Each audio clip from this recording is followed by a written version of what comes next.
প্রিয় শিক্ষার্থী, আসসালামু আলাইকুম। তোমাদের জন্য নিয়ে আসি স্টোরি। এখানে দেখো স্টোরি।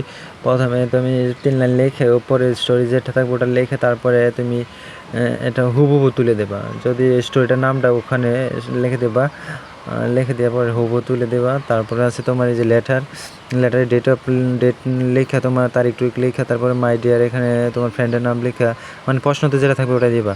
তারপরে হুবহু তুলে দেবা। যদি না পারো তাহলে তো হুবহু তুলে দেবা, পারলে একটু বানাই লিখবা, বুঝছো? ভালো তুমি নাম্বার হবে 7-8 পাবা অবশ্যই। তাই তুমি এটা পড়াটাই দিয়ে দেবা, কোনো সমস্যা নেই। যারা না পারো তারা এটা শিখে নিবা, আর যারা তো পারো তাদের তো কোনো কথাই নেই, তাই না? তারা তো A+, তারা তারা তারা গোল্ডেন তুলবে, তাদের কোনো সমস্যা নেই। তারপরে যে অ্যাপ্লিকেশন নিয়ে আসি, দেখো সেম অ্যাপ্লিকেশনটা হুবহু, তুমি খালি একটু পড়লেই হবে। তো সবাই এটা লিখে দেবা, আর এখানে সাবজেক্টটা লিখে দেবা, আর তুমি পুরাটা তুলে দেবা, একটু বানায় পারলে দেবা। যারা চ্যানেলটা সাবস্ক্রাইব করো নাই এখনও সাবস্ক্রাইব করে রাখো, তোমাদের ভালোর জন্য বলতেছি। সবাই চ্যানেলটা সাবস্ক্রাইব করে রাখো। এখানে একটু বানায় দিলে দিতে পারো, না পারলে তো নাই। যারা আছে পরীক্ষা কয়েকদিন, সবাই এগুলো মুখস্থ করে ফেলো, চালু শেষ করে ফেলো। তাই তোমরা সবাই চ্যানেলটা সাবস্ক্রাইব করে রাখো, তোমাদের অবশ্যই ভালো হবে। সবাই ভালো থাকবা, আল্লাহ হাফেজ।